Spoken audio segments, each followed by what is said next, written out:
മതഭീകരത, മതേതര ഭീകരത, മാധ്യമ ഭീകരത, ഈ മൂന്ന് സാധനങ്ങളെ പറ്റി ചേട്ടൻ എന്താ പറയാനുള്ളത്? നമ്മുടെ ഈ കൊച്ചി മെട്രോ മെട്രോയെ എതിർത്ത, അതിന് ശക്തമായിട്ട് അന്ന് എതിർത്തിരുന്ന ചില ആൾക്കാരിൽ ഒരാളാണ് ഇന്ന് വലിയ മന്ത്രി. ഞാൻ ഇന്നും വളരെ ഇഷ്ടപ്പെടുന്ന ഒരു ജർമ്മൻ ഫിലോസഫറുണ്ട്, ഹന്ന അറൻറ്റ് എന്നാണ് അവർ പറയുന്നത്. ഒരു ജർമ്മനിയിൽ മറ്റേ ഹിറ്റ്ലറുടെ കാലത്തൊക്കെ വളരെ ബുദ്ധിമുട്ടൊക്കെ അനുഭവിച്ചിട്ടുള്ളവർ.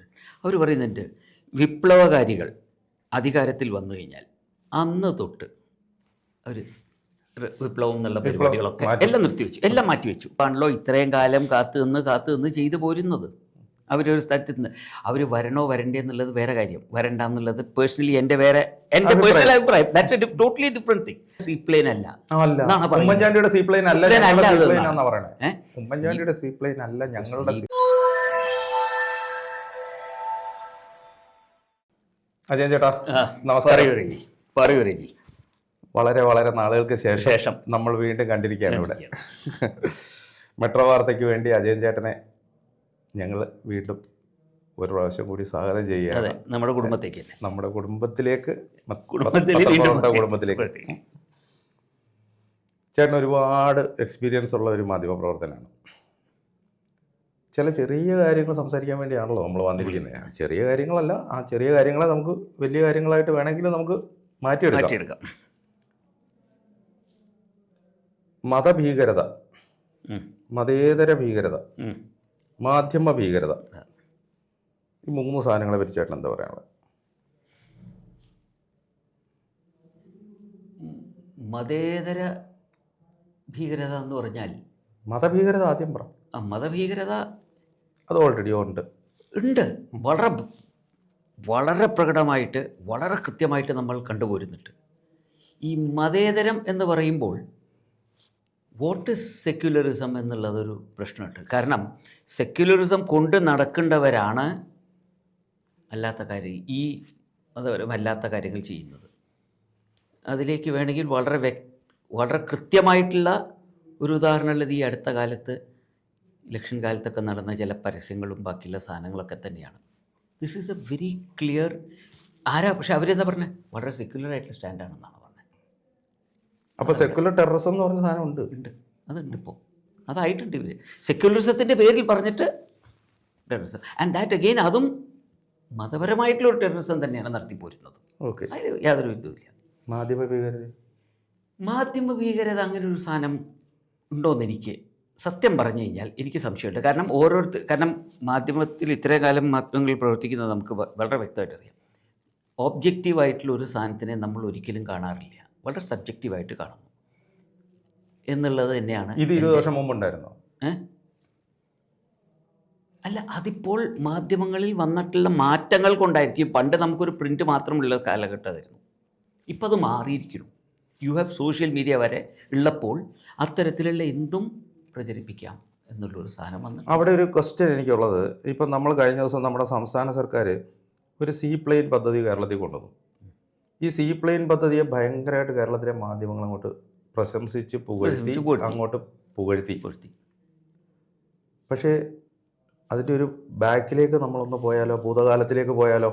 അല്ല, അതിനാണ് അത് വളരെ കൃത്യമായി മാധ്യമ ഭീകരത എവിടെ ഉണ്ടോ ഇല്ലയോ എന്നുള്ളതാണ് ഞാൻ ചോദിക്കുന്നത്. അവരെന്താണ് അത് പറയാത്തത്?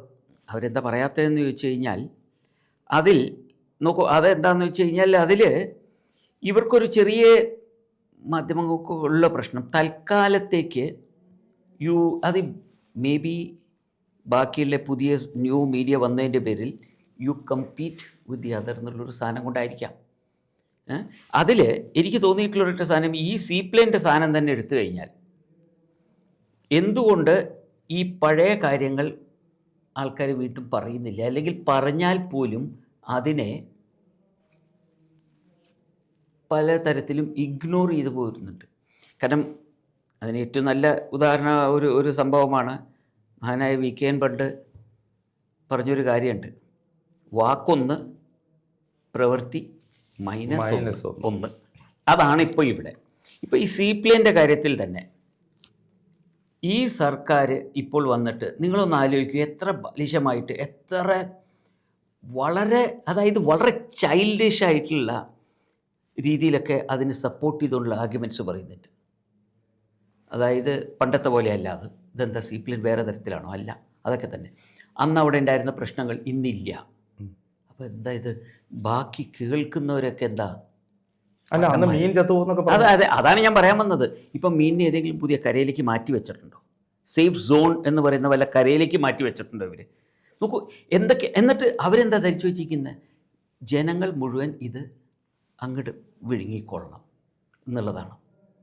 കാരണം അന്ന് ഇത് വന്നപ്പോൾ അതിൻ്റെയാണ് ഇന്നും. നോക്കൂ, ഇന്ന് തന്നെ CPMകാർ പറഞ്ഞിട്ടുണ്ട്, CPI അന്നും ഒരു നിലപാടെടുത്തു, ഇന്നും ആ നിലപാടിൽ നിൽക്കുന്നുണ്ട്. പക്ഷേ ഇപ്പോൾ എന്താ പറഞ്ഞത്, CPM നയം മാറ്റണം, അത് ഞങ്ങളുടെ ഈ പുതിയ നയത്തിലേക്ക് വരണം എന്നാണ് പറഞ്ഞത്. ഇതൊരു തരം, ഇതിനെ നിങ്ങൾ ഒരു സൈഡ് പറയുന്നില്ല, അല്ലെങ്കിൽ പറയുന്ന ഒരു ചെറിയ വിഭാഗമുണ്ട് ഇപ്പോഴും. അല്ല, നമുക്ക് പണ്ട് ഗ്രോസറി പാലം വരുന്ന സമയത്തെ ഗ്രോസറി പാലത്തിന് വേണ്ടി കരുണാകരൻ വലിയ ആലോചനകൾ നടത്തിയിരുന്നല്ലോ. നമ്മുടെ ആ സമയത്തും പറഞ്ഞിരുന്നു ഈ കായലിലെ മീനെല്ലാം ചത്തുപോകുന്നു പറഞ്ഞു. എന്തിനേറെ അത്തരത്തിലെ എത്രയോ സാധനങ്ങൾ ഇപ്പം തന്നെ നമ്മൾ ഇതൊന്നും വേണ്ട, നമ്മളുടെ സിയാൽ കൊച്ചിൻ ഇൻ്റർനാഷണൽ എയർപോർട്ട് അല്ല, ഇതിലെവിടെ അറിയോ തകരാറ് പറ്റുന്നത് റിജി? എനിക്ക് തോന്നിയിട്ടുള്ളൊരൊറ്റ സാധനം, അന്ന് ഇതിനെയൊക്കെ എതിർക്കുകയും ഇന്ന് അത് നടന്നു പോരുമ്പോൾ ഞങ്ങളാണ് ഇതൊക്കെ നടത്തിപ്പോകുന്നത്, ഞങ്ങൾ കാരണമാണിത് നടന്നതെന്നാണ് അവകാശപ്പെടുന്നത്. അതൊരു എന്താ പറയേണ്ടത്, ബാക്കി ഇരട്ടത്താപ്പ് ഒരു ചെറിയ വാക്കായിരിക്കും, ഇത് വെറും തറ ലെവലുള്ള പറ്റിക്കലാണ് ജനത്തിന്. That is what they doing. അതാണ് യഥാർത്ഥത്തിൽ ചെയ്യുന്നത്. അവർ ധരിച്ചു വെച്ചിരിക്കുന്നത് നമ്മൾ ഇതൊക്കെ പറയും. എതിർത്ത ആള് ഡയറക്ടറായി. അതെ, മാത്രമേ എന്ന് പറഞ്ഞ ആളാണ്. നോക്കൂ, ഇതൊക്കെ വേണ്ടേ. നമ്മുടെ ഈ കൊച്ചി മെട്രോയെ എതിർത്ത, അതിന് ശക്തമായിട്ട് അന്ന് എതിർത്തിരുന്ന ചില ആൾക്കാരിൽ ഒരാളാണ് ഇന്ന് വലിയ മന്ത്രി. ഇതൊന്നും വേണ്ട, നിങ്ങൾ തിരിച്ച് മറ്റൊരു വശത്തേക്ക് പോകൂ. അതായത് ഈ ഇപ്പോൾ പറയുന്ന സാങ്കേതിക വിദ്യ, IT-യിലൊക്കെ ഞങ്ങൾ വളരെ മുമ്പിലാണ്. ഡിജിറ്റൽ വേൾഡ് കേരളം ഭയങ്കര മുമ്പോട്ട് പോയിരിക്കുന്നു. അത് നമ്പർ 1 എന്ന് മാത്രമല്ല, ഞങ്ങളിപ്പോൾ ഇത്ര 900 സാധനങ്ങൾ മറ്റേ ഇതിൽ പറഞ്ഞിട്ടുള്ളതിൽ, ഇലക്ഷൻ മാനിഫെസ്റ്റോയിൽ പറഞ്ഞതിൽ ഇനി 2-3 എണ്ണം എന്തോ നടപ്പിലാക്കി. ഈ നടപ്പിലാക്കി എന്ന് പറയുന്നത് ഈ IT സാധനത്തിൽ നമുക്കൊക്കെ അറിയാമല്ലോ. ഈ ഒരു പഴയ കാലഘട്ടത്തിൽ കമ്പ്യൂട്ടർ വന്നപ്പോൾ പോലും ഇതിനെതിരായിട്ട് എത്ര വലിയ സമരം നടത്തിയതാണ്. ട്രാക്ടർ ഒരു വലിയ ചരിത്ര സംഭവമാണ്, അത് അങ്ങനെ തന്നെ നിൽക്കുന്നുണ്ട്. പക്ഷേ ഇതൊക്കെ എന്നിട്ട് എന്താ ധരിച്ചിരിക്കുന്നത്, നമ്മളിതൊക്കെ മറക്കണം. ഇതെന്താ ഈ പറയുന്നത്?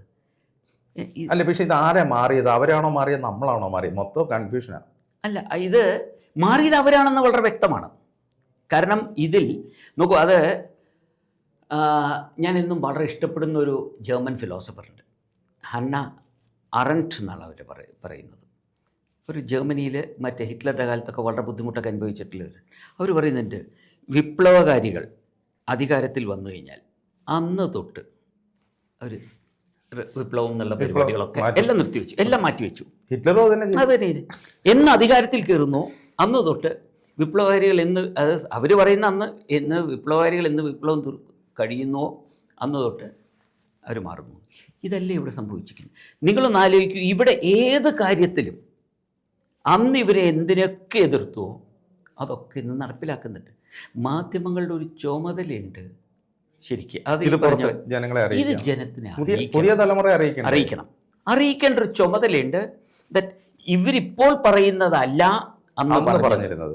അപ്പൊ എന്ത് മാറ്റം സംഭവിച്ചു എന്ന് ചോദിച്ചു കഴിഞ്ഞാൽ എടുത്ത വഴിക്ക് പറയാം. പക്ഷെ അതിനെ തെറ്റായിട്ട് നമ്മൾ കാണേണ്ട കാര്യമൊന്നുമില്ല. ഭൂതകാലത്തിൽ നമുക്ക് ചില തെറ്റുകൾ സംഭവിച്ചു. ഭൂതകാലത്തെ തെറ്റുകളിൽ നിന്നും നമ്മൾ ശരിയിലേക്ക് വരിക. പക്ഷെ ശരി പഴയ ശരികൾ തെറ്റാണെന്ന് ഇപ്പൊ പറയരുത്, അല്ലെങ്കിൽ തെറ്റാണെന്ന് കാണിക്കരുത്. അത് പക്ഷെ വളരെ കൃത്യമായിട്ട് ചെയ്തു പോരുന്നുണ്ട്. അത് ഈ കമ്മ്യൂണിസ്റ്റുകൾക്ക് മാത്രമുള്ള ഒരു കുഴപ്പമാണോ, അതോ RSSകാർക്കുണ്ടോ? RSSകാർക്ക് അവരുടേതായിട്ടുള്ളൊരു അജണ്ടയുണ്ട്. അവരിത് അന്ന് പറഞ്ഞതും ഇന്ന് പറയുന്നതും ഒക്കെ ഒരേ കാര്യം തന്നെയാണ്.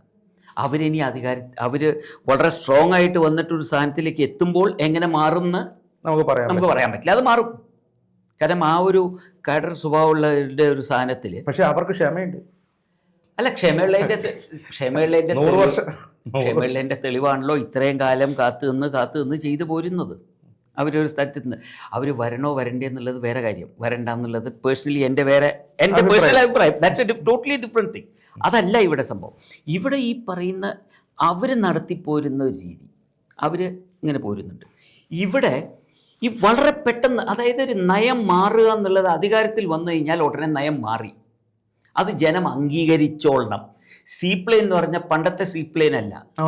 ഉമ്മൻചാണ്ടിയുടെ സീപ്ലെയിൻ അല്ല, ഉമ്മൻചാണ്ടിയുടെ സീപ്ലെയിൻ അല്ല, ഞങ്ങളുടെ സീപ്ലെയിൻ എന്ന് പറയുന്ന സാധനം കേരളത്തിൽ നടപ്പിലാവോ ഇല്ല, അത് സക്സസ്ഫുൾ ആവോ ഇല്ല എന്നുള്ളത് നമുക്ക് വളരെ, ഇത് മത്സ്യത്തൊഴിലാളികളുടെ വലകളെ നശിപ്പിക്കും, മത്സ്യമേഖല പല പ്രശ്നങ്ങൾ പറഞ്ഞതാണ്. അതുകൂടാണ്ട് ഇതിൽ മറ്റൊരു കാര്യം കൂടിയുണ്ട്. ഇതൊരു വളരെ ചെറിയൊരു വിഭാഗം ആൾക്കാർക്ക് വേണ്ടിയിട്ടുള്ളതാണ്. അത്തരത്തിൽ ആൾക്കാർ ടൂറിസ്റ്റുകൾ ഇവിടെ വരുമോ ഇല്ല, it can be a very economic ഡിസാസ്റ്ററാണ്.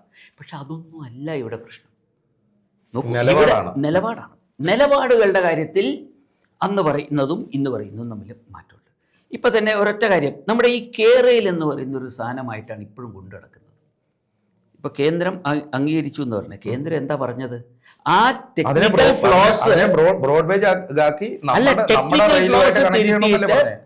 Flows തിരുത്തിയിട്ട് നമ്മുടെ റെയിലുമായിട്ട് കണക്ട് ചെയ്യണമെന്നാണ് പറഞ്ഞിരിക്കുന്നത്. അല്ലാതെ കേരളത്തിൽ മാത്രം ഓടിക്കാൻ വേണ്ടുന്ന ഒരു റെയിലായിട്ട് അല്ല ഇത് കേറി. എന്നിട്ട് എന്തൊക്കെയാണ് നോക്കൂ, അത് യാതൊരു ലോജിക്കും ഇല്ലാതെ കാര്യങ്ങൾ പറയുന്നു പാർട്ടിയുടെ നേതൃത്വത്തിൽ. ഇതിൽ എനിക്ക് തോന്നിയിട്ടുള്ളൊരു കാര്യം, ഈ നയം മാറ്റവും ബാക്കിയുള്ളതൊക്കെ ലെഫ്റ്റിന് വന്നിട്ടുള്ളത് ഇന്ന് തൊട്ട് ഇപ്പോഴത്തെ മുഖ്യമന്ത്രി ഇതിൽ പാർട്ടിയുടെ കാര്യത്തിൽ കയറിപ്പിടിച്ചു അന്ന് തൊട്ട്. കാരണം this is A pure everything is A business deal എന്നുള്ളതാണ് ഇവിടെ. ലെറ്റ് us ബി ഓണസ്റ്റ്, അത് അങ്ങനെയാണ്, അങ്ങനെയായി പോയിക്കൊണ്ടിരിക്കുന്നുണ്ടത്. കേരളയിലായിക്കോട്ടെ, നിങ്ങൾ ഏത് പരിപാടി ആയിക്കോട്ടെ. നോക്കൂ, ഇവിടെ ഏറ്റവും വലിയ സമരം നടന്നത് സ്വകാര്യവൽക്കരണത്തിനെതിരായിട്ടായിരുന്നു. വിദ്യാഭ്യാസം. ബെർലിൻ കുഞ്ഞനന്ദൻ നായർ വളരെ വ്യക്തമായിട്ട് എഴുതിയിട്ടുണ്ട് അതിനെക്കുറിച്ച്. എങ്ങനെയാണ് ഇന്ന് പറയുന്ന നേതാവ് അങ്ങോട്ട് ആ സമയത്ത് ഇവിടെ സമരം കൊണ്ടിരിക്കുന്ന സമയത്ത് മകൾക്ക് അവിടെ അഡ്മിഷൻ മേടിച്ചു കൊടുത്തത്. കാരണം വിജയൻ മാഷ് MN വിജയൻ മാഷ് മരിച്ചപ്പോൾ, വിജയൻ മാഷ് മരിച്ചിട്ട് അന്ന് കൊടുങ്ങല്ലൂർ പോയപ്പോൾ ഇദ്ദേഹവുമായിട്ട് കുറേ നേരം ഇരുന്ന് വർത്തമാനം പറയാൻ കിട്ടിയതാണ്. He was literally blasting left and right ഇപ്പോഴത്തെ അന്നത്തെ ഒരു നേതൃത്വത്തെ ബ്ലാസ്റ്റ് ചെയ്യുന്നു. അപ്പം അന്നും കൂടി ഇത്തരത്തിൽ കുറേ കഥകൾ മാറിക്കൂടെ? സത്യസന്ധത വേണം. അവിടെയാണ് നോക്കൂ, നിങ്ങൾ ഒരു ലെഫ്റ്റ് ആണെന്ന് പറയുകയും ലെഫ്റ്റ് അല്ലാത്ത രീതിയിൽ പ്രവർത്തിക്കുകയും ചെയ്യുന്നത് ശരിയല്ല. നിങ്ങൾ ഇപ്പോഴത്തെ ഒരു ചേഞ്ച് സ്ഥാനത്തിൽ ഒരു വളരെ ലിബറലായിട്ടുള്ള ഒരു സിറ്റുവേഷനിൽ നിങ്ങൾ പോകുന്നു. ഓക്കെ, നിങ്ങൾ മാറുന്നു. നിങ്ങൾ ഇപ്പോഴും പറയുന്നു ഞങ്ങൾ തൊഴിലാളി വർഗത്തിൻ്റെ പാർട്ടിയാണ്, ഞങ്ങൾ പാർട്ടി കോൺഗ്രസ് പറയുന്നുണ്ട്. നോക്കൂ, ഇത് പറയുമ്പോഴും നിങ്ങൾ മത്സ്യത്തൊഴിലാളികളുടെ സാധനം പറയുകയും അതേസമയം വഖഫിന്റെ കാര്യം ഇതൊക്കെ വരുമ്പോൾ ശരിക്കും അല്ല, വഖഫിന്റെ കാര്യമൊക്കെ വരുമ്പോൾ നമുക്ക് പറയുന്ന ഇവരൊരു നിലപാട് എടുക്കാതിരിക്കുകയും ഇതിനൊരു രീതിയിൽ പരിഹാരം ഉണ്ടാക്കാതിരിക്കുക ആരെ സഹായിക്കാനാണെന്നുള്ളത് അത് വേറൊരു പൊളിറ്റിക്കൽ സാധനം. അത് നമ്മളിലേക്ക് കടക്കണ്ട. നോക്ക്, ജനങ്ങൾക്ക് ബുദ്ധിയുണ്ട് എന്നുള്ളത് വളരെ വ്യക്തമാണ്, കുറേ പേർക്ക് മനസ്സിലാവുന്നുണ്ട്. പക്ഷേ ഇത് എന്തുകൊണ്ട് ഇവർ ധരിച്ചു? അതിൽ വീണ്ടും പറയുന്ന ഒരു സാധനമുണ്ട്. അതായത് ഈ സ്ഥിരം നുണ പ്രചരിപ്പിച്ചു കഴിഞ്ഞാൽ പിന്നെ ഒരു ഘട്ടം വരുമ്പോൾ നമുക്ക് എല്ലാം നമ്മൾ ഇതിങ്ങനെ പറയുന്നുള്ളൂ എന്ന് പറഞ്ഞ് ആ ഒരു സിറ്റുവേഷൻ ക്രിയേറ്റ് ചെയ്ത് കഴിഞ്ഞാൽ പിന്നെ ഇവർ പറയുന്നത് നുണയായിക്കോട്ടെ സത്യമായിക്കോട്ടെ, ജനത്തിന് അതിലൊരു ഇൻവോൾവ്മെൻറ്റ് ഇല്ലാണ്ട് വരുമ്പോൾ ഇതിങ്ങനെ മുമ്പോട്ട് അവർക്ക് അവരുടേതായിട്ടുള്ള അജണ്ട കൊണ്ടുപോകാം. ആ ഒരു സാധനമാണ് ഇവിടെ ഉള്ളത്.